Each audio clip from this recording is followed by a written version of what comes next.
नमस्कार, आभार, अभिनंदन, स्वागत आप सभी का सवाल लाख टके का में। सवाल लाख टके का में पहला सवाल, जिस असमंजस की स्थिति में बाजार है उससे क्या निकल पाएगा? अगले हफ्ते बाजार की चाल कैसी रहेगी? क्या रशिया और अमेरिका के बीच में जो बातचीत होनी है उससे कोई हल निकलेगा, और हल निकलता है तो उसकी दिशा क्या रहेगी, और नहीं होती है डील तो फिर बाजार की चाल अगले हफ्ते कैसी रहेगी? लंबा वीकेंड है, क्या स्ट्रेटजी होनी चाहिए? आपके जो सवाल है, तमाम सवालों के उत्तर देने की कोशिश हमारी रहेगी, तो लगातार बने रहिए हमारे साथ। जरा बाजार पे एक नज़र डाल लेते हैं फटाफट कि क्या स्थिति देखने को मिल रही है। तो अभी अगर हम बात करें बाजार की, तो सुबह से ही एक रेंज में बाजार कामकाज करता हुआ अभी 40 अंकों पर अब थोड़ा सा ऊपरी रेंज में कामकाज कर रहा है। 24,673, 24,674 ये आज का इंट्राडे हाई है, और 24,659 के आसपास अभी ट्रेड करता हुआ 38-40 अंकों की मजबूती इस समय निफ्टी में देखने को मिल रही है। 1173 शेयर बढ़ के कामकाज कर रहे हैं। 1586 शेयरों में हम देख रहे हैं कि दबाव इस समय देखने को मिल रहा है। करीब करीब 4.25% के आसपास की मजबूती इस समय निफ्टी में देखने को मिल रही है। चलिए, इस बीच प्रियांक जी भी शायद हमारे साथ जुड़ चुके हैं। प्रियांक जी, बहुत बहुत स्वागत है आपका। पहली टिप्पणी बाजार पे आपसे जानना चाहेंगे, कैसे देख रहे हैं बाजार को? ये हफ्ता काफ़ी क्रूशियल, एक्सपायरी का दिन, अगले हफ्ते का जो है बाजार की चाल कैसी रहेगी? और ये इसलिए भी महत्वपूर्ण है सर कि डोनाल्ड ट्रंप और पुतिन की मुलाकात हो रही है। इस मुलाकात के क्या मायने निकाल रहे हैं आप? जी sir, thank you sir invite करने के लिए। पहले तो मैं दर्शकों से और आपसे माफी चाहूंगा कि मैं 6 मिनट लेट ज्वाइन कर रहा हूँ। दरअसल सर, रेगुलेटर से कॉल आ गया था और हम से भी रजिस्टर्ड हैं, तो रेगुलेटर से तो हम नहीं कुछ कर नहीं, सकते। कोई बात नहीं सर, लेकिन अब ये है कि मेरी धड़कनें बढ़ जाती है कि अब शो को आगे कैसे बढ़ाया जाए। तो चलिए, कोई बात नहीं सर, देर आए दुरुस्त आए, अच्छे से। जी सर, जी। तो अब वो पहले एक अनाउंसमेंट भी करना चाहूंगा सर। जो कॉल था वो एक एक्चुअली इम्पोर्टेंट इशू पर था। हाँ। और एक हाई रैंक ऑफिसर कॉल किए थे। तो उनका इशू यही था सर कि मेरे नाम से बहुत सारे इम्पर्सनेशन के केस आ रहे हैं। तो हो क्या रहा है सर, आप लोगों की वजह से, जैसे मैं यहाँ पे आता हूं तो लोग मुझे कांटेक्ट करने की कोशिश करते हैं, और वो सोशल मीडिया पर कहीं ना कहीं गलत प्रियांक शर्मा पर पहुंच जा रहे हैं, जिसकी वजह से क्या हो रहा है कि उनके साथ फ्रॉड हो जा रहा है। और ये ऐसा पेचीदा इशू था कि मैं पिछले 20 मिनट से उन्हीं से बात कर रहा था। और तो ये मैं बहुत ही महत्वपूर्ण विषय आपने उठाया है, और बहुत लोग लाखों रुपए गंवा रहे हैं। 2-3 केसेस आए हमारे सामने भी। अरुण मंत्री जी के साथ हुआ, किसी व्यक्ति ने बताया 5 लाख रुपए उनके नाम पे किसी ने ले लिए। एक अभी प्रदीप जी के साथ भी कुछ एक आईडी वगैरह उन्होंने कंप्लेन वगैरह कराई है। तो ये तो बड़ा गंभीर इशू है, और लोगों से कहेंगे ऐसे किसी भी जगह पर ऐसे पैसे मत दीजिए। सर, कोई ऑफिशियल अगर कोई वो हो तो आप मुझे बताइएगा, इसको थोड़ा हम लोग टीज भी कर देंगे ताकि लोग सीधे आपसे जुड़ें। और किसी भी चैनल पर कोई भी आईडी के नाम से आजकल फेसबुक आईडी लोग बना करके पैसे मांग रहे हैं। जी सर, आप कंप्लीट कीजिए अपनी बात। जी सर, तो उसका ध्यान सभी लोग रखें। मेरा सिर्फ एक ही ऑफिशियल यूट्यूब चैनल है, और अभी कोई पेड सर्विस नहीं चल रही है, कोई इन्वेस्टमेंट सर्विस नहीं चल रही है, तो किसी को मेरे नाम पर पैसा ना दें। जी, आगे बढ़ते हैं सर, मार्केट को देखते हैं अब। तो निफ्टी 50 की अगर हम बात करें सर, तो निफ्टी 50 के अंदर जो है मार्केट देखिए थोड़ा बुलिश मोमेंटम मेंटेन रहना चाहिए मेरे हिसाब से, क्योंकि हमने जो है जून लो जो हमारा मेन टारगेट था, वो कंप्लीट होने के बाद आप देखेंगे पिछले 5 दिन से लगातार वहां पर प्राइस जो है समय बिता रहा। और उसका वजह जो है वो डेफिनेटली यही है कि मार्केट ये समझना चाह रहा है कि जो फंडामेंटल्स है वो मार्केट को सपोर्ट करेंगे कि नहीं करेंगे। और जो टैरिफ वॉर कहीं ना कहीं छिड़ गया है, उसी बीच रशिया पुतिन की जो आपने बात की कि रशिया के पुतिन और ट्रंप का जो मीटिंग होने वाला है वो भी अभी क्लैरिटी से नहीं है। क्योंकि सीन क्या है कि प्रेसिडेंट ट्रंप इस तरह के हैं व्यक्ति जो कभी भी चीजों को क्लैरिटी से दिखाते नहीं है, वो हमेशा घुमाते रहते हैं। जैसे कल ही उन्होंने कमेंट दिया कि अगर रशिया ने हमारी बात नहीं मानी तो हम बहुत एक्सट्रीम सैंक्शन उनके ऊपर लगाएंगे। अब सीन ये है कि अगर रशिया के ऊपर सैंक्शन लगते हैं तो उसका इंपैक्ट इंडिया के ऊपर पड़ेगा। अगर आप आज मॉर्निंग का ऑफिशियल स्टेटमेंट देखें गवर्नमेंट का एक ऑफिसर का, तो उन्होंने बोला है कि हम अभी लाइट रुख अपना रहे हैं, ना ही तो हम चाहते कि यूएस से हमारे संबंध खराब हो, ना रशिया से, जब तक आप दोनों की मीटिंग्स ना हो जाए। तो कहीं ना कहीं इस नीति के ऊपर सबको नजर रखने की जरूरत है। फिलहाल के लिए मैंने आपको पहले शो में बताया था कि 24,700 आपका एक रेजिस्टेंस है, जिसके बीच में मार्केट जो है नीचे 24,475 के बीच में साइडवेज रहेगी। और हम देख सकते हैं पिछले 3 दिन से मार्केट वहीं साइडवेज है। जब तक मार्केट 24,700 को ब्रेक नहीं कर देती है, हमारा व्यू बायस जो रहेगा वो साइडवेज का ही रहेगा। ये जो ऊपर नीचे हमें बार बार देखने को मिल रहा है 2-3 दिनों से, ये जारी रहेगा। जी, ठीक है सर, बहुत सारे दर्शक जो है वो प्रश्न पूछना चाह रहे हैं अपने अपने, तो हमारे साथ फोन लाइन पे राघवेंद्र जी भी जुड़े हुए हैं। अब शायद उनसे संपर्क ठीक से हो गया। वो समय ऐसा था कि एक तो प्रियांक जी जैसा बता रहे थे कि व्यस्त थे, और राघवेंद्र जी से बातचीत शुरू हुई तो उनके साथ भी फ़ोन लाइन में दिक्कत हो गई थी, तो थोड़ा सा पैनिक वाली स्थिति थी। अब सब कुछ सामान्य है, प्लेन जो है अपनी गति से आगे बढ़ रहा है, तो यात्रीगण आराम से अपनी पेटी जो है वो खोल सकते हैं। चलिए आगे बढ़ते हैं और पहली टिप्पणी लेते हैं। अदानी ग्रीन को लेकर के हमारे दर्शक जानना चाह रहे हैं, यूपी सिन्हा जी हैं। तो राघवेंद्र सर, पहली टिप्पणी आपसे बताइए, अदानी ग्रीन कैसा लग रहा है आपको? अदानी ग्रीन पे क्या सलाह देंगे आप यूपी सिन्हा जी को? ये नहीं पता कि इन्होंने ख़रीदा हुआ है या ख़रीदना चाह रहे हैं, इन जनरल व्यू क्या है आपका अदानी ग्रीन को लेके? देखिए त्रिपुल जी, मुझे लगता है कि अदानी ग्रीन में छोटा सा अच्छा सा जो बुलिश पैटर्न बन रहा है, आज थोड़ा नीचे है, बट मुझे लगता है कि 900 के आसपास आए तो इसको बाई कर सकते हैं 880 के स्टॉप लॉस से, और 955 960 का जो टारगेट होगा। ठीक, 955 960। चलिए रिको ऑटो पे दिलीप जी जानना चाह रहे हैं, जाम कोंडरमा राजकोट से कह रहे हैं, नमस्कार विपुल सर, रिको ऑटो में शॉर्ट टर्म टारगेट क्या रहेगा? आदरणीय प्रियांक सर का व्यू जानना चाह रहे हैं। तो ठीक है, रिको ऑटो आज ज़बरदस्त मूव देखने को मिल रहा है। ओ सर, बहुत सारे लोग जो है इसमें अब नई खरीदारी की राय जानना चाह रहे हैं। क्या 15% की तेज़ी के बाद कोई नई खरीदारी की राय बनती है, या आपको लगता है रैली पूरी हो गई? दूसरा, जिनके पास पहले से है, क्या ये प्रॉफिट बुक करने का वक्त है, या कोई ट्रेलिंग स्टॉप लॉस की सलाह देंगे आप? जी सर, रिको ऑटो के अंदर बहुत ही बढ़िया मोमेंटम जो है हमें देखने को मिला, और कहीं ना कहीं इस पूरे हफ्ते ही मिला है अगर हम देखें। सो मेरे हिसाब से सर इसके अंदर जो बायस है वो अभी फिलहाल बुलिश ही रहेगा, और होल्ड की सलाह रहेगी। तो होल्ड की सलाह इसलिए रहेगी क्योंकि इसके अंदर मैं टारगेट जो एक्सपेक्ट कर रहा हूँ वो मैं एक्सपेक्ट कर रहा हूँ 100 रुपए के ऊपर, यानी कि 102। सो मुझे ऐसा लगता है कि ये रैली 102 रुपए तक जारी रहनी चाहिए। जैसे ये अभी जा रहा है, अब ये हो सकता है आज पहुंचेगा, नहीं पहुंचेगा, अगले हफ्ते मंडे मॉर्निंग में ही पहुंचेगा, ये एक अलग बात हो जाती है, क्योंकि ये चीज कोई भी नहीं बता सकता है। बट आप 102 के टारगेट यहाँ पर रख सकते हैं, और अपने लिए एक इंपॉर्टेंट सपोर्ट जो आप बना सकते हैं वो अब 80 रुपए का बना सकते हैं, क्योंकि जितने भी लोगों के पास ये अगर पहले से होल्ड होगा तो आज आप देखोगे 80 रुपए से ऊपर ही प्राइस जो है लगातार गया है। तो 80 रुपए को आप अपना नेक्स्ट इंपॉर्टेंट सपोर्ट मानकर चलेंगे। जब तक उसके ऊपर प्राइस है तब तक हम लोग इसके ऊपर बुलिश बायस रखेंगे। रही बात नई इन्वेस्टमेंट करने के लिए, तो डेफिनेटली ये थोड़ा ऊपर चला गया है, यहाँ पर इन्वेस्टमेंट थोड़ा सा कम समझदारी रहेगा, क्योंकि हमारा रिस्क टू रिवॉर्ड उतना बढ़िया बनेगा नहीं। 91 रुपए का प्राइस चल रहा है, तो हम लोग थोड़ा सा, अगर आपको प्राइस करेक्शन में दिखे 86 87, तो आप 86 87 से लेके 80 रुपए के बीच में आप तब एवरेजिंग या फिर नई पोजीशन देख सकते हैं, और टारगेट सेम करेंगे कि 100 रुपए के ऊपर आपको ये प्राइस दिखाई दे आने वाले वक्त में। जी चलिए ठीक है, अगली टिप्पणी लेते हैं। राघवेंद्र सर, जरा बताइए, अमरेंद्र चौहान जी हमारे प्राइम मेंबर हैं, आपकी राय जानना चाह रहे हैं एंथम बायो को लेकर के। एंथम बायो के शेयर इन्होंने खरीदे हुए हैं, और ये 730 पे लिए हुए हैं, और कह रहे हैं I can hold up to 6 month. अभी एंथम बायो के अगर हम शेयर पे नज़र डालें तो ये शेयर जो है वो ट्रेड करता हुआ चल रहा है करीब करीब 1 सेकेंड 800 के आसपास। आज शानदार रैली है, 6% की तेज़ी देखने को मिल रही है राघवेंद्र जी, और इन्होंने ख़रीदा हुआ है 730 पर। 800 का भाव यहाँ पर एंथम बायो पे आ गया है। क्या प्रॉफिट बुक करना चाहिए, या इनको भी कोई ट्रेलिंग स्टॉप लॉस लगाने की कोई सलाह देंगे आप?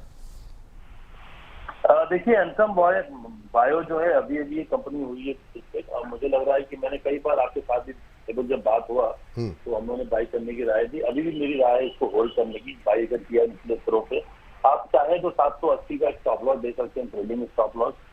मुझे लगता है अगले 6 महीने कम से कम ये 1000 रुपए के ऊपर का भाव इनको मिलना चाहिए, तो बिल्कुल आप होल्ड कीजिए सर, कोई दिक्कत नहीं है। और अगले 6 महीने क्या, मुझे लगता है अगले 2 साल आप होल्ड करेंगे तो आपको शायद 1200-1500 का भाव भी दिखाई दे। बिल्कुल होल्ड कीजिए, बेचने की राय नहीं है। होल्ड कीजिए, बेचने की सलाह नहीं है अभी आपके लिए, ये सलाह है। और ये देखिए, अब आ गया प्राइस 800 के आसपास चल रहा है, 6% की तेज़ी एंथम बायोसाइंस में देखने को मिल रही है। और इस बीच आशीष कुमार जी जो है मोतिहारी बिहार से हैं, और कह रहे हैं हुडको लिया हुआ है। हुडको पे सर प्रियांक जी देखिए 239 पे लिया हुआ है। पीएसयूज़ में थोड़ा सा दर्द थोड़ा सा बढ़ा हुआ है बीच में, अभी 207 के आसपास चल रहा है। इनकी जो ख़रीद का भाव इन्होंने हमें बताया है वो 239 रुपये के आसपास है। क्या करना चाहिए सर? हुडको में करंट लेवल पे क्या भाव, क्या स्ट्रेटजी रहेगी? सर अभी मेरा इस पे व्यू बहुत ज्यादा बेरिश नहीं है, बट साइडवेज थोड़ा ज्यादा है। और इसके अंदर बाई की रिकमेंडेशन इसलिए नहीं है क्योंकि बाई का ना ही तो कोई सेटअप यहाँ पे दिखाई दे रहा है, प्लस मार्केट जो है उसके सेंटीमेंट इसको फेवर नहीं कर रहे हैं फिलहाल। साथ में हमारे पास अभी अर्बन डेवलपमेंट कॉर्पोरेशन की तरफ से एज सच कोई फंडामेंटली न्यूज भी नहीं दिखाई दे रही है जिसकी वजह से हमें लगे यहाँ पे कुछ फ्यूल मिल जाएगा, कैटलिस्ट मिल जाएगा या यहाँ से प्राइस चला जाएगा। हमें ध्यान रखने की जरूरत है कि 200 से 205 रुपए का जो एरिया है वो काफी अच्छा सपोर्ट है इसमें, और इस एरिया को अगर ये होल्ड करके रखता है तो आपके लिए साइडवेज रहेगा। अगर 200 रुपए के नीचे जाता है तो बेयरिश हो जाएगा, इसलिए मैं यहाँ पर कोई बाई रिकमेंडेशन नहीं सजेस्ट करूंगा। आप 200 रुपए का स्टॉप लॉस लगाकर या 198 के आसपास स्टॉप लॉस लगाकर इसको अगर आपके पास है होल्ड रख सकते हैं। होल्ड रख सकते हैं, चलिए ठीक है। इस बीच सेल जी हैं, माफ़ कीजिएगा, सरफराज जी हैं, सेल के ऊपर हैं। ज़रा आपकी राय जानना चाहेंगे यहाँ पर। राघवेंद्र सर बताइए ज़रा, ये सरफराज साहब जानना चाह रहे हैं, कर रहे हैं। Good afternoon Vipul sir, Priyank sir, Raghavendra sir. Sell 138 की बाइंग है, 5 मंथ तक होल्ड कर सकते हैं। अभी सेल कर दें या फिर और ख़रीद लें, आपकी सलाह क्या होगी? सेल को लेकर के सर थोड़ी सी समस्या है। जिस तरीके से अभी अगर हम देखें पूरे मेटल पैक को लेकर के काफ़ी ज़्यादा वोलेटिलिटी देखने को मिल रही है, और ये जो लग रहा था कि ब्रेकआउट आएगा 134-35 के बाद, वहीं से वापस घूम गया। अब 121 के आसपास चल रहा है, 16-17 रुपये के नुकसान पे है। सेल कैसा लग रहा है आपको? देखिए विपुल जी, मुझे लगता है सेल यहाँ से और नीचे आ सकता है 118-19 तक। अगर 118-19 आ गया तो मेरे हिसाब से ये स्टॉक जो है आपको बाई कर लेना चाहिए 116 के स्टॉप लॉस से। देखिए अगले 6 महीने में बहुत बड़ी उम्मीद तो नहीं है मुझे, लेकिन हाँ हो सकता है इनका भाव आ जाए। अगर लंबी अवधि का नजरिया है 1-2 साल का, तब इसको होल्ड करने का। शॉर्ट टर्म व्यू है तो होल्ड न करेंगे, किसी और स्टॉक में चाहे तो अपना इन्वेस्टमेंट स्विच कर सकते हैं। ठीक सर, हाँ ये बात यहाँ पर निकल के आई है। और राघवेंद्र सर, पहले तो बहुत बहुत शुक्रिया आपका कि इतनी इमरजेंसी में बिल्कुल शॉर्ट नोटिस पे आप लास्ट मोमेंट पे हमारे साथ जुड़ गए और इस क्राइसिस से हमको निकाला। Thank you sir. कोई डिस्क्लोजर आपकी तरफ से सर? बहुत बहुत धन्यवाद सर। बिल्कुल नहीं, जो स्टॉक के बारे में बात किया है उसके में मेरा कोई निजी निवेश नहीं है। थैंक यू सर, बहुत बहुत धन्यवाद आपका आज की चर्चा में जुड़ने के लिए और इस कार्यक्रम का हिस्सा बनने के लिए। आगे बढ़ते हैं और ज़हीर अब्बास साहब की टिप्पणी लेते हैं। कोचिन शिपयार्ड को लेकर के इनका प्रश्न है और इन्होंने 10 शेयर लिए हुए हैं 500 रुपये के भाव पर। करें और ऐड कर सकता हूं, 500 रुपये पे लिए कर बैठे हुए हैं। आपको तो फिर मतलब सवाल पूछने की आवश्यकता क्या है यहाँ पर? सर क्या टिप्पणी करेंगे सर? मतलब 500 रुपये में शेयर लेकर के बैठे हुए हैं, 3 को मतलब क्या भाव देख लिए इन्होंने, तब भी नहीं बेचा, अब भी नहीं बेचा और ना ही हमारे कहने पे ये बेचेंगे। तो इनके लिए सजेशन क्या रहेगा सर कोचिन शिपयार्ड पे? जी सर, आपने आधा जवाब तो सर आपने ही क्लियर कर दिया कि आप इतने वक्त से 1.5-2 साल से जो इसको होल्ड करके बैठे हैं, आपने इसको कितने ऊपर जाते हुए देखा। कोचिन शिपयार्ड के ऊपर सर मेरा बायस थोड़ा सा बेरिश रहता है, जैसा मैं कई बार पहले लाइव में भी डिस्कस कर चुका हूं। यहाँ पर कोचिन शिपयार्ड के अंदर एक जो लोकल सपोर्ट मुझे दिखाई देता है वो 1600 से 1630 रुपए के बीच में दिखाई देता है, जहां प्राइस पहुंच गया। अभी आपको याद होगा जब 1800 पर था तब भी मैं आपसे बोल रहा था कि 1630 एकमात्र सपोर्ट है जो अगर इस पे काम कर गया, अदरवाइज मैं इसको 1180 देखता हूं। तो सर 1630 और 1600 को आप देखिए, नजर लगा कर रखिए इसके ऊपर। अगर आपको इसके नीचे प्राइस जाता हुआ दिखाई दे 1580 1570, तो मेरी तरफ से तो जो सलाह रहेगी वो बेचने की ही रहेगी। अगर 1600 से ही आपको ये रिवर्सल दिखाई देता है तो आप इसको होल्ड रख सकते हैं। ठीक, ये बात कोचिन शिपयार्ड को लेकर के है।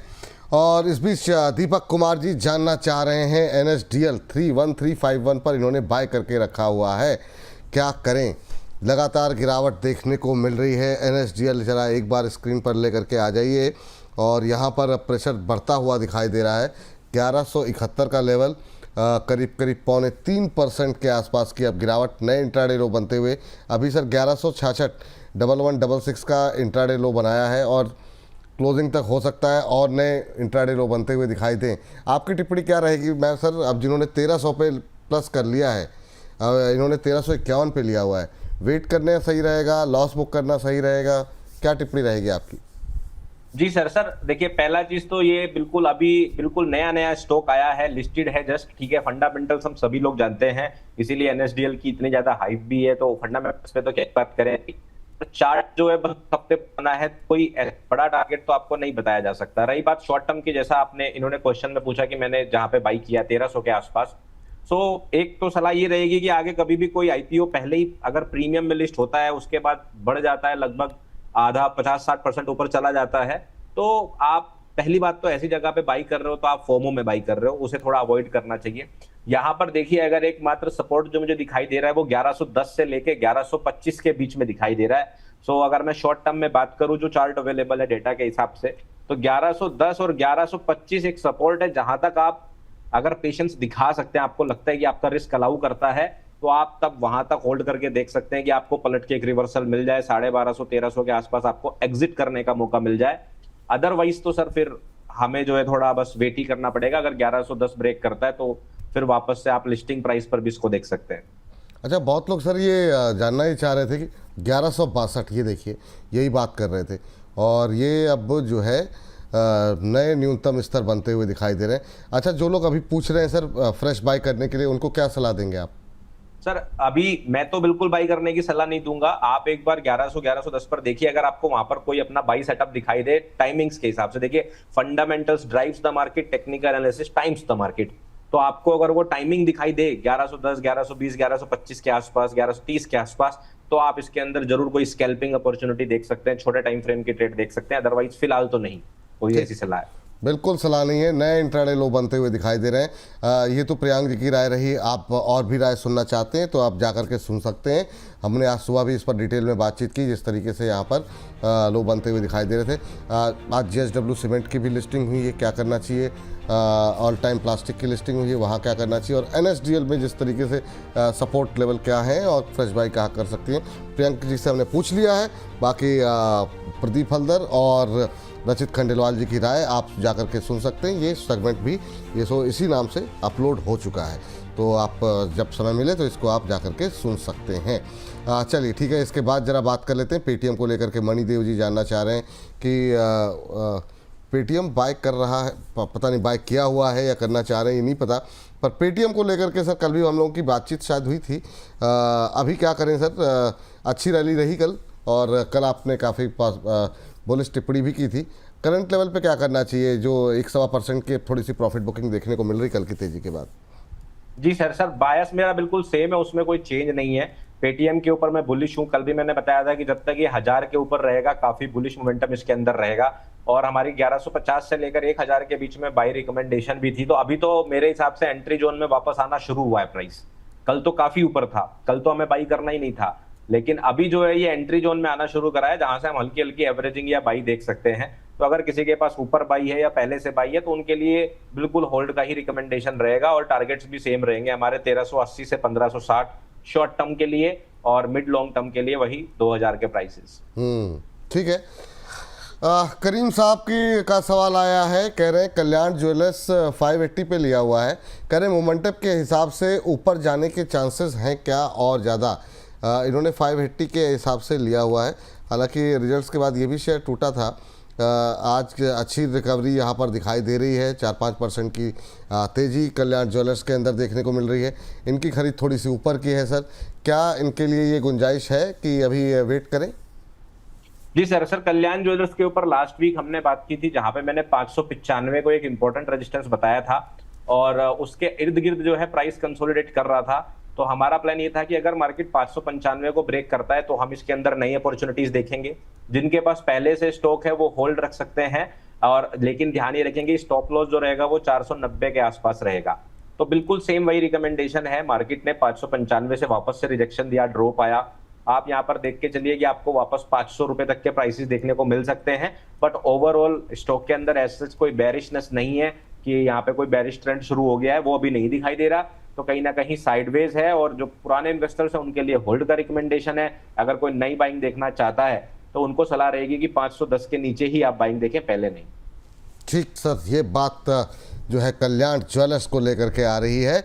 और इस बीच 2 शेयरों पे राय जानना चाह रहे हैं हमारे एक और दर्शक, शहनवाज साहब, GMDC और अशोक लेलैंड।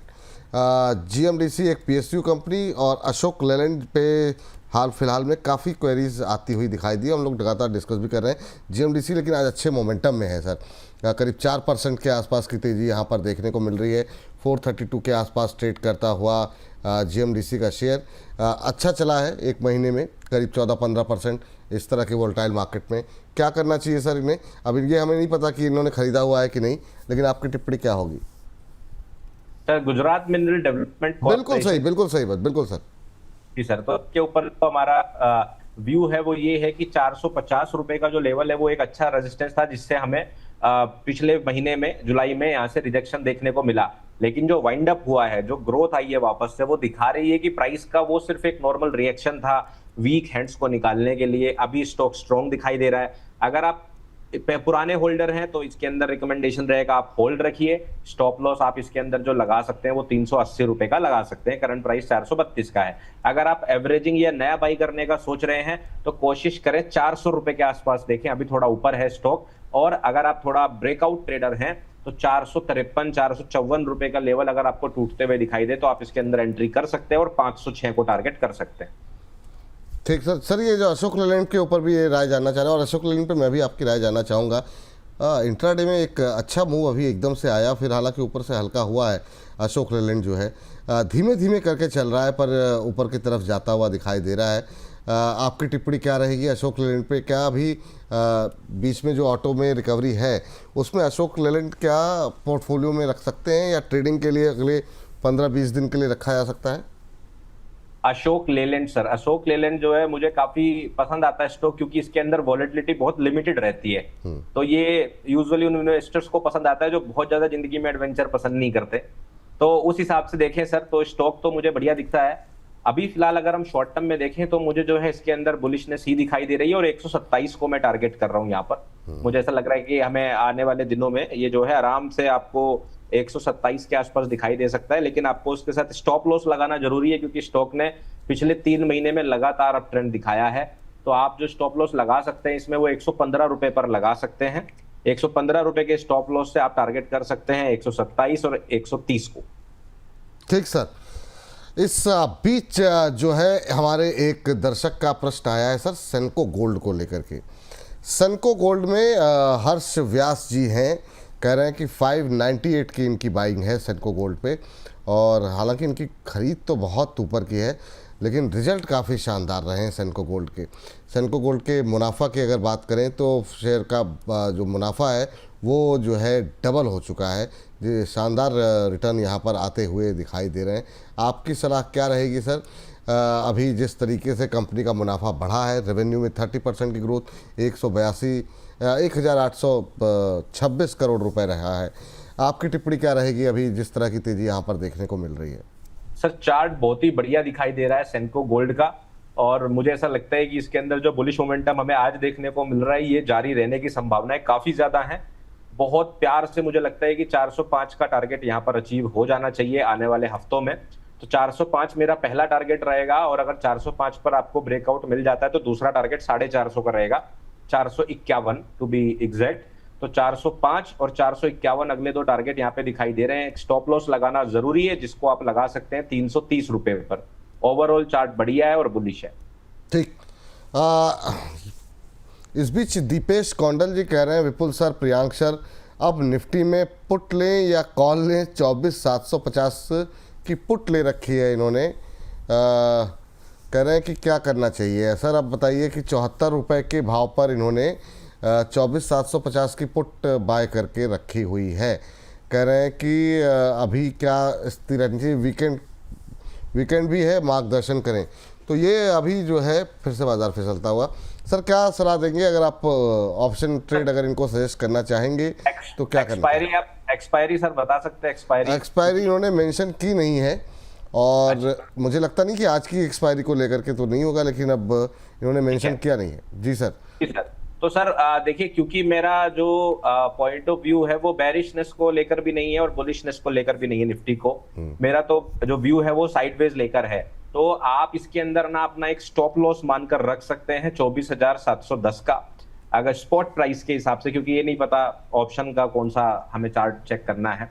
तो स्पॉट के बारे में मैं बात करूंगा। आप जो इसके अंदर 24,710, और ये नए अगर कोई वेयर ऐसा है जो पहली बार सुन रहा है, जिसके पास पोजीशन नहीं है, उनके लिए बिल्कुल ये सलाह नहीं है, क्योंकि कोई अगर पोजीशन में चला जा चुका है ये उसके लिए ही बात है। तो 24,710 को आप स्टॉप लॉस लगा के यहाँ पर रख सकते हैं। क्योंकि अभी फिलहाल ऐसा मुझे नहीं दिखाई दे रहा कि बहुत तेज ब्रेकआउट आके ऐसे प्राइस जाने वाला है।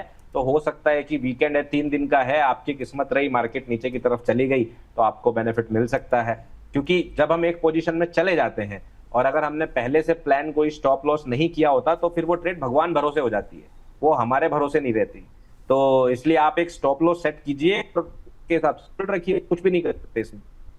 कुछ भी नहीं कर सकते अब सर, इतनी जब इतना वॉलेटाइल मार्केट हो। खैर ठीक है भाई, अब आपका हो सकता है इस तरह का अनुभव रहा हो कि इस तरह के रिस्क आप लेते हो, आपको मतलब जो है फ़ायदा होता हो। अदरवाइज जब इतने सारे इवेंट होने वाले हैं तो थोड़ा सा ट्रेडिंग पोजीशन थोड़ी सी हल्की रखनी चाहिए, वो ज़्यादा बेहतर है। लेकिन इस बीच जिए लिए जो है अगला जिंदल 100 पे सर ज़रा टिप्पणी कर दीजिए। 233 पे एक दर्शक ने लिया हुआ है, आज थोड़ा प्रेशर पे है जिंदल 100। 377 शेयर लिए हुए हैं और अभी 2% नीचे 199 के आसपास आ चुका है। बीते एक महीने में करीब 11 साढ़े 11% का नेगेटिव रिटर्न यहाँ पर देखने को मिला है। कोई गुंजाइश है रिकवरी की? इनके लिए क्या सलाह रहेगी सर? सर जिंदल 100 देखिए अभी नेगेटिव हमें दिखाई दे रहा है, बिल्कुल सही बात है, लेकिन अगर हम देखें 2022 से तो क्या शानदार जो है रैली जिंदल 100 ने हमें दिखाई। 800-900% का गेन हमें देखने को यहाँ पर मिला है। और जहां से ये रिजेक्ट हो रहा है 375, वो एक बहुत इंपॉर्टेंट रेजिस्टेंस लेवल था प्रॉफिट बुकिंग के लिए। तो मेरे हिसाब से तो ये एक नॉर्मल मार्केट साइकिल है जिसके अंदर ये स्टॉक जो है अपने करेक्शन में चल रहा है, जहां पे इसे थोड़ा शांत होना है। और मैं इसके अंदर थोड़ा बेरिश व्यू रख रहा हूं और मेरा इसमें टारगेट है 189 का, 189.98 या 190 आप इसको बोल सकते हैं। तो 190 का मैं इसमें टारगेट लेके चल रहा हूं कि आने वाले हफ्तों में 190 मिले। उसके नीचे भी जा सकता है, बिल्कुल जा सकता है वॉलेटिलिटी में प्राइस, लेकिन 190 जो है यहां से मुझे जाते हुए बिल्कुल क्लियरिटी के साथ दिख रहा है। उसके नीचे जो भी जाएगा वहां पर आपको बस एक बाई सेटअप का वेट करना होगा कि आने वाले हफ्तों में, दिनों में, महीनों में। और ध्यान रखिए क्योंकि स्टॉक ने इतना बड़ा अगर बुल रैली दिया है तो कंसोलिडेशन में भी जा सकता है। हो सकता है कि वो अगले आने वाले 2-3 महीने एक कंसोलिडेशन रेंज बनाने लगे। तो अगर 100, अब अगर मैं लेवल की बात करूं, अगर आपको 190 के 188 दिख रहा है तो ठीक है, लेकिन अगर ये 180 के नीचे जाता है तो फिर ये स्टॉक 150 भी आपको दिखाई दे सकता है। तो 180 181 का स्टॉप लॉस थोड़ा ज्यादा सही रहेगा। और अगर आप ज्यादा लंबा होल्ड नहीं करना चाहते तो आप इसको एग्जिट भी कर सकते हैं, अगर आप इतना रिस्क अलाउ नहीं करते हैं अपने आप को। तो अच्छा, ये जो एक हमारे दर्शक हैं वो कह रहे थे, मोहम्मद अशरफ साहब कह रहे सर फ्रेश एंट्री कर सकते हैं क्या आज की गिरावट पे? तो सर जिंदल 100 में? हाँ जिंदल 100 में नहीं, बिल्कुल नहीं सर। 190 तो हमारा टारगेट है इसमें मिनिमम।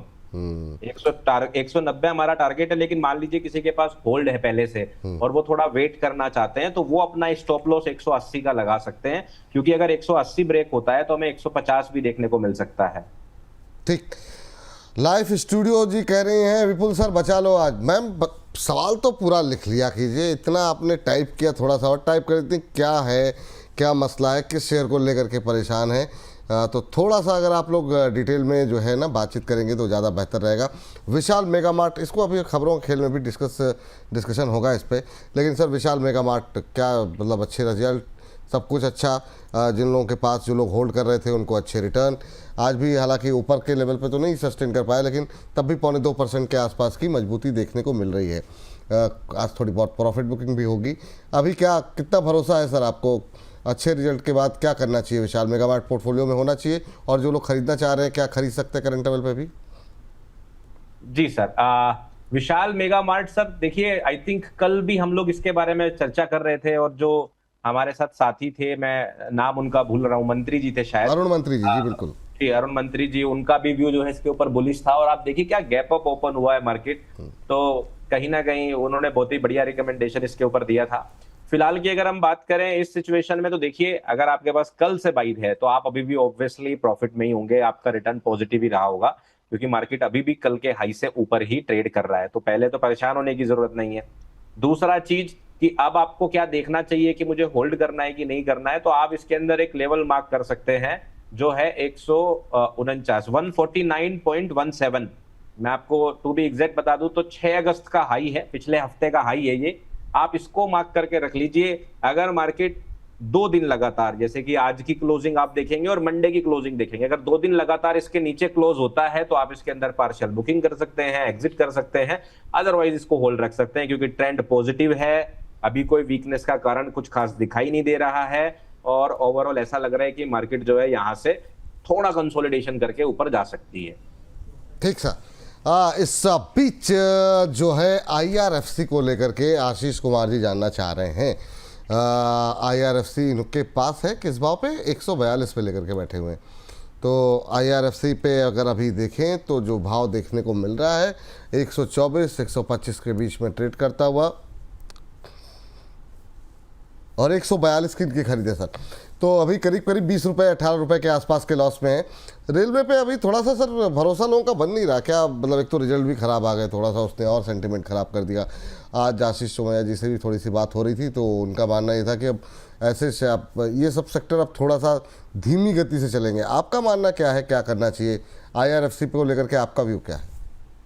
जी सर, IRFC पे बिल्कुल सर मेरा रेलवे स्टॉक पर यही व्यू है, और मैं ये कई दिनों से लगातार बोल रहा हूं कि रेलवे के स्टॉक्स अभी फिलहाल टाइम करेक्शन में है। और टाइम करेक्शन बिल्कुल वही, आप उसको दूसरी भाषा में बोल सकते हैं जो अभी आपने बताया, कि वो स्टॉक धीमी गति से चलने की संभावनाएं थोड़ी ज्यादा रहती है यहाँ पर। तो आप इसके अंदर साइडवेज एक्सपेक्ट कर सकते हैं, पेशेंस दिखाना पड़ेगा आपको। हो सकता है कि आपको आने वाले 3 से 4 महीने तक भी इसके अंदर अपनी होल्डिंग्स को लगभग इन्हीं प्राइसेस के आसपास देखना पड़े जो चल रहे हैं। थोड़ा बहुत गिरावट, थोड़ी बहुत उछाल आपको देखने को मिलती रहेगी, बट मोर लाइकली अभी टाइम करेक्शन है। नए इन्वेस्टमेंट्स के लिए अभी फिलहाल आप अगर लॉन्ग टर्म अगर आप इनको रखना चाहते हैं तो बेफिक्र होकर रख सकते हैं, हल्का हल्का एवरेजिंग करना शुरू कर सकते हैं। अगर आप नॉर्मल छोटे टाइम फ्रेम के लिए या 3-6 महीने के लिए इसके अंदर ट्रेड्स या इन्वेस्टमेंट देख रहे हैं तो मेरी सलाह रहेगी अभी थोड़ा अवॉइड कीजिए, क्योंकि ये सेक्टर स्पेशली और ये स्टॉक्स लगभग अभी साइडवेज प्राइस एक्शन में ही चल रहे हैं। ठीक है सर। सर बाकी कोई सी रेलवे में कोई अच्छा मतलब कहीं पे आपने कोई कॉल अपने दर्शकों को, अपने जो आपके सब्सक्राइबर हैं उनको कहीं दी है? रेलवे में कुछ दम है या अभी थोड़ा सा दूरी बना करके चलना चाहिए? जैसे टीटागढ़ बीच में अच्छा चल गया 2 दिन, तो ऐसा कोई अभी है या फिर दूरी बना करके चलनी चाहिए? नहीं सर, अभी सितंबर तक सर मैं कोई पेड सर्विस नहीं चला रहा हूँ, ना ही मैं कोई क्लाइंट्स को रिकमेंडेशन दे रहा हूँ। सितंबर तक 2 महीने का मैंने गैप लिया है। अच्छा। अभी 31 जुलाई कोई सर्विसेज पोस्ट कर दी है मैंने। सो अभी कोई रिकमेंडेशन तो नहीं पोस्ट किया है। अभी जो इतना भी मेरा रिसर्च रहता है वो मैं फ्री में ही पब्लिश करता हूँ अपने सोशल मीडिया पर, कोई चार्ज नहीं है सर। तो सबके लिए ओपन है। और अभी फिलहाल रेलवे के किसी भी सेक्टर का कोई भी मैंने रिकमेंडेशन पोस्ट नहीं दिया है। ठीक है सर, मतलब ज्ञान दान भी महादान है अपने आप में, तो आप बिल्कुल दे रहे हैं, उसको बहुत अच्छी बात है। चलिए, इस बीच जो है मिंटू जी कह रहे हैं कह रहे हैं Priyank sir and my favourite Vipul da, thank you sir. कह रहे हैं डिफेंस का कोई शेयर है जिसमें 2-3 साल के व्यू लेके हिसाब से इन्वेस्ट करूं? रोज ही तो डिस्कस कर रहे हैं डिफेंस सर, मतलब हम लोगों ने तो छोड़ा नहीं, लेकिन फिर भी एक टिप्पणी आपकी ले लेते हैं। प्रियांक सर, कुछ है जो आप 2-3 साल के लिए इनको मिंटू जी को रिकमेंड करना चाहेंगे? जी सर, बिल्कुल। हिंदुस्तान एरोनॉटिक्स लिमिटेड पहली चॉइस रहता है डिफेंस सेक्टर की अगर हम बात करें, और दूसरा स्टॉक है BEL। ये दोनों ही स्टॉक में जो है डिफेंस सेक्टर में अपने पोर्टफोलियो में रखने की रिकमेंडेशन सभी को देता हूं, और बिल्कुल बढ़िया प्राइसेस पे चल रहा है। HAL और BEL दोनों ही हमारे जो बेरिश टारगेट्स थे दोनों कंप्लीट कर चुके हैं। BEL 380 था, वो हमने देखा। HAL का 4360 था, वो हमने देखा। तो मेरे हिसाब से दोनों स्टॉक बढ़िया है। दोनों स्टॉक बढ़िया है। चलिए, तो ये बात है यहाँ पर। सर, गोकुल एग्रो पे हमारी एक दर्शक है, वो आज जो है टूटा है बुरी तरीके से, इसलिए परेशान है। इंट्राडे लो पे ट्रेड करता हुआ 303 के आसपास, और ये कह रही है कि इन्होंने ख़रीदा हुआ है, इनकी खरीद का भाव 330 है, तो ठीक करीब 30 रुपये के आसपास का यहाँ पर लॉस हो रहा है, 27 रुपये का लॉस हो रहा है। क्या सलाह रहेगी? ये कह रहे हैं कि नमस्ते सर जी, प्लीज़ मेरा सवाल ले लीजिए। ले लिया मैम, गोकुल एग्रो भी डिस्कशन में आ गया है। अभी सर इंट्राडे लो पे 3.5% की गिरावट आज देखने को मिल रही है। क्या टिप्पणी रहेगी आपकी? यहाँ पर बोर्ड ने स्टॉक स्प्लिट भी अनाउंस किया है, काफ़ी शानदार रिजल्ट, मतलब रिजल्ट कह रहे हैं काफ़ी शानदार रिटर्न यहाँ पर देखने को मिले थे बीच में। आपकी टिप्पणी क्या रहेगी सर गोकुल एग्रो पे? आप जी सर, मेरे हिसाब से तो अभी स्टॉक में कोई खास कमी दिखाई नहीं दे रही है। इवन जो ये हल्का सा करेक्शन आज आया है, ये कहीं ना कहीं आप एवरेजिंग या बाई करने के लिए यूज कर सकते हैं। आई थिंक 305 से लेकर 295 के बीच में इसके अंदर बाइंग करी जा सकती है। स्टॉप लॉस जो लगाया जा सकता है वो अपना 285 पर रखा जा सकता है। तो 285 के स्टॉप लॉस से मेरे हिसाब से तो ये स्टॉक ठीक है, कोई ऐसी कमी इसके अंदर नहीं दिखाई दे रही है। और 330 से लेकर 335 तक के टारगेट्स जो है आने वाले दिनों में हमें दिखा सकता है। अच्छा सर, ये एनएमडीसी आज बहुत टूटा हुआ है, इस पर भी हमने बातचीत की सुबह भी शो में भी। आज काफ़ी लोगों के सवाल भी आ रहे हैं कि एनएमडीसी में अभी क्या करना चाहिए, जिस तरीके से ये शेयर नीचे जा रहा है। 75 पे रीना परमार जी ने लेकर के वो बैठी हुई हैं, तो अभी 6-7 रुपये का इनको लॉस हो रहा है। कह रही कि सर प्लीज़ हेल्प। तो अभी रीना जी को क्या सजेशन रहेगा आपका एनएमडीसी को लेकर के? अभी और पेन बाकी है क्या यहाँ पर? सर आप स्टॉक का नाम दोबारा बता देंगे? NMDC sir, NMDC NMDC screen पर है। तो जी सर, इस पे उन्होंने 75 पे प्लस किया हुआ है, इनकी 75 की खरीद है। आपकी टिप्पणी क्या रहेगी? डीसी सर रिजल्ट आए हैं, रिजल्ट तो एवरेज से थोड़े अच्छे ही आए हैं। रिजल्ट वाइज देखें तो ऐसा कुछ नहीं दिखाई दे रहा कमी, और अगर हम चार्ट वाइज भी देखें तो कोई खास ज्यादा बेरिशनेस भी नहीं थी, लेकिन उसके बावजूद मार्केट के अंदर आज जो है हमें ड्रॉप देखने को मिला। डिविडेंड भी अनाउंस हुआ है, वो भी एक कारण हो सकता है। एक्चुअली होता क्या है कि जब डिविडेंड अनाउंस होते हैं, बहुत सारे लोग डिविडेंड के बाद सोचते हैं, अगर उस स्टॉक से एग्जिट करना चाहते हैं तो सोचते हैं सही टाइम है भाई, जो रिटर्न हमने लेना था वो ले लिया, डिविडेंड भी हमें जो है मिल ही गया। तो ऐसा यूजुअली हो जाता है कई बार। आज अनाउंस हुआ है, चलिए ठीक है। अभी देखें चार्ट वाइज देखें सर, तो कुछ खास इसमें व्यू दिख नहीं रहा। साइडवेज स्टॉक है, नए बाई की रिकमेंडेशन तो नहीं रहेगी फिलहाल, लेकिन जिनके पास है वो होल्ड रख सकते हैं, क्योंकि जहां से ये उठा है 60 रुपए से, वो बहुत बढ़िया एरिया है, वो बहुत बढ़िया सपोर्ट है। नई बाई की रिकमेंडेशन भी यही रहेगी कि आप 60 रुपए के जितना पास इसके अंदर एंट्री बना पाए वो ज्यादा बढ़िया है, और स्टॉप लॉस आप 58 रुपए के आसपास इसमें रख सकते हैं। ठीक सर, ये जो है बात यहाँ पर निकल के आती हुई। और इस बीच सर एक जरा सुजलॉन जरा देखिएगा, सुजलॉन पे जो पेन बढ़ा है, बहुत लोगों की क्वेरीज आ रही हैं। तो हालांकि आप आज तो उतना नहीं गिरा, 60 रुपये के आसपास आ गया। बहुत लोगों को 60-61 के बारे में बोल रहे थे कि इस लेवल पे खरीदो। अभी क्या करें, क्या खरीद लें 60 रुपये के आसपास में? जी सर, सुजलॉन के ऊपर मेरा भी व्यू यही था, और मैंने भी ये रिकमेंडेशन दिया था कि 58 से 62 के बीच में जो है बाई जोन आएगा तो बाई बन सकती है। लेकिन इसी बीच जो एक न्यूज आई है, जिसने कल मैंने इसका मेंशन भी किया था न्यूज का, कि वो न्यूज थोड़ा सही नहीं है, क्योंकि यूएस ने जो है अभी फिलहाल सोलर इक्विपमेंट्स जो यूएस के अंदर इंपोर्ट होते हैं उनके ऊपर वापस से जो है टैरिफ एक्स्ट्रा लगा दिए। इसका मतलब सोलर इंडस्ट्री को इम्पैक्ट इसका पड़ना ही था, और ऑब्वियसली कोई भी रिन्यूएबल एनर्जी जो है वो उसी से जुड़ी हुई है, वो इम्पैक्ट हमें डेफिनेटली यहाँ पे देखने को मिल रहे हैं।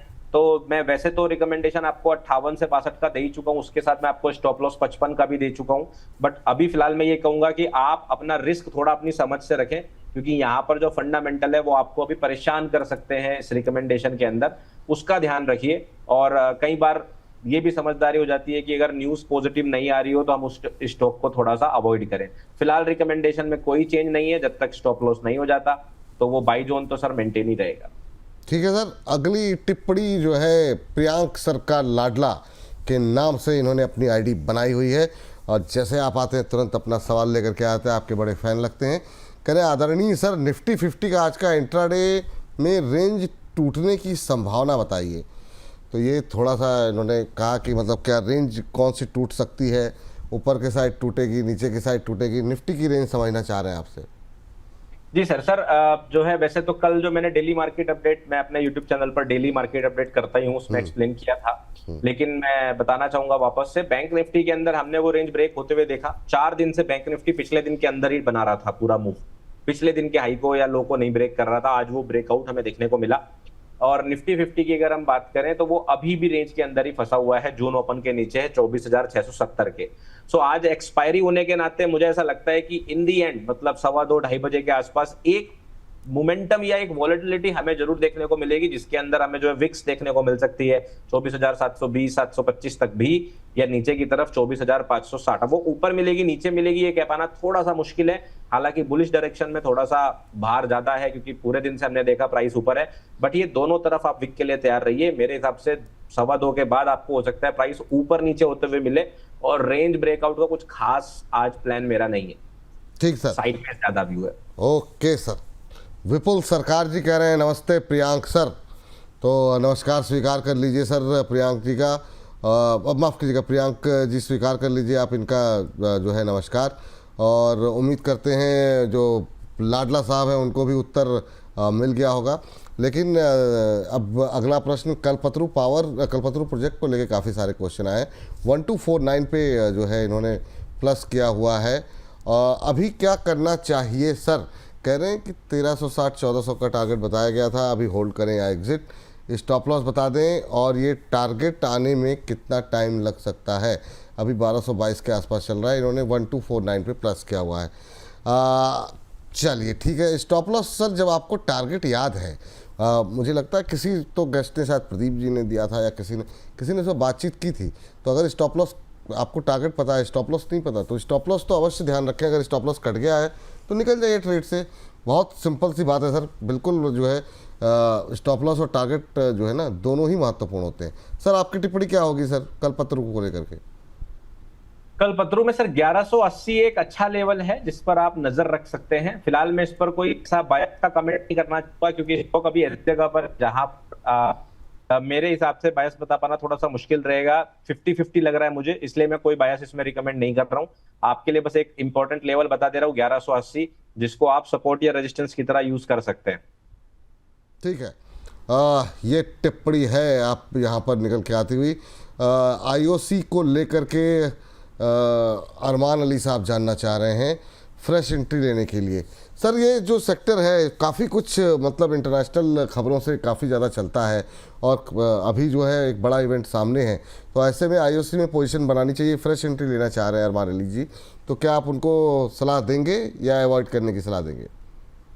जी सर, आईओसी में सर आप जो है थोड़ा सा प्राइस एक्शन जो है अभी फिलहाल आप देखेंगे पिछले अप्रैल से ही लगातार साइडवेज है। साइडवेज से प्राइस एक ही जोन के अंदर घूम रहा है। वो जैसा आपने बोला कि वो सेक्टर अभी एक उसे बोलते हैं ना हिंदी में उत्प्रेरक, कैटलिस्ट का वेट कर रहा है कि उसको कुछ मिले तो वो भागे। मेरी संभावना है अभी साइडवेज प्राइस एक्शन पर ही है कि हमें ये 135 से 145 के बीच में ही साइडवेज घूमते हुए दिखाई देगा अभी कुछ वक्त तक। उसके अलावा इसमें कुछ खास अभी बताने के लिए नहीं है। कोई नई बाइंग के लिए तो कोई खास रिकमेंडेशन यहाँ पर नहीं है। हाँ, अगर आप लॉन्ग टर्म होल्डर हैं और पहले से इसको एवरेज करते आ रहे हैं तो बिल्कुल आप जो है इसको होल्ड रख सकते हैं। अदरवाइज इसमें कोई नए इन्वेस्टमेंट की सलाह फिलहाल नहीं है।